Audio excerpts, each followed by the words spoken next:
So the most defining time in my life is when my first son died. And it was in 1997. He was 3 months and 24 days old. Everything was fine. He had been to his 4-month checkup. He was perfectly healthy. I was a new mom. I'd gone back to work. He was at daycare. And I worked in New York City and I lived in Connecticut. And that morning I dropped him off at daycare. It was about 7 o'clock. I went to the train station, took the train in, and I worked for a PR firm. I was a vice president, so I had people working for me, and I had my own office. And at 10 o'clock, the phone rang, and it was the daycare, and I'll never forget. They said, "There's a problem with the baby, he's not breathing." And after that, I don't really remember a lot, but I must have screamed because all of a sudden all these people came to my door. And, you know, I had just had a baby for 4 months, so I didn't remember the pediatrician's number, and I just remember fumbling with the keys.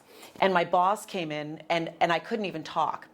And I had taken the train in. There was no way I could take the train back to Connecticut, so they're calling a car service for me.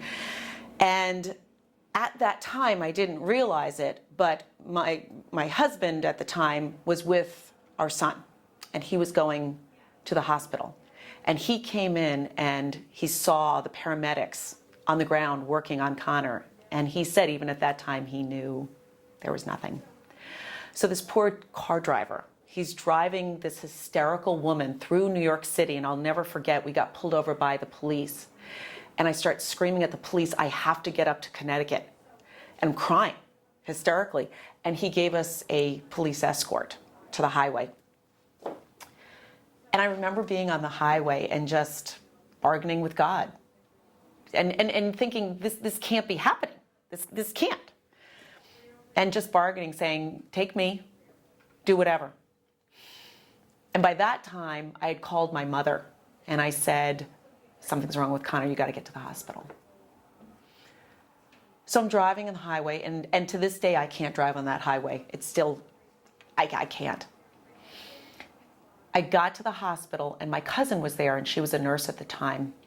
And she met the car, and she mouthed to the ER person, "It's the mother." And all these things, you look back and you should have known. And I walk into a room, and I thought I'd see Connor there.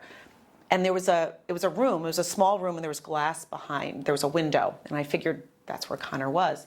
And I see my husband at the time, and all he says is, "Connor's with God."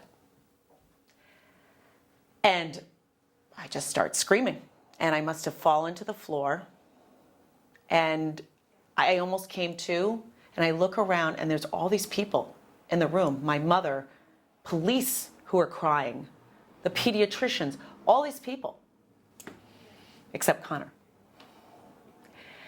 And I don't even know how long we were there. And I don't even know if anybody said SIDS at the time, but they asked me if I wanted to hold him. And they took me into a room, and I sat on a rocking chair and I held him. And I don't know how long I was there, but I finally had to leave. And I remember going home, and I took off all the clothes I was wearing because there was no way I was going to ever wear those clothes again. Now, here's the nice thing. The pediatricians at some point said SIDS, and I never thought SIDS is something that could happen to me. I'm reading all the books, and I skipped through that because that's not something that happens to me, right? That happens to other people. And the pediatrician called, and they were devastated. And that night, they left the hospital, and we were on the water, near the water, and they went down, and there was a rainbow over the water. And I knew that was my little baby. And I knew that, you know, everything changes your life. And I could have decided to curl up that day and die, but that little baby set me on a path. And I knew I was meant to do something. Never in my wildest dreams would I dream I'd be here today doing what I'm doing, but I am. And that's why I do it.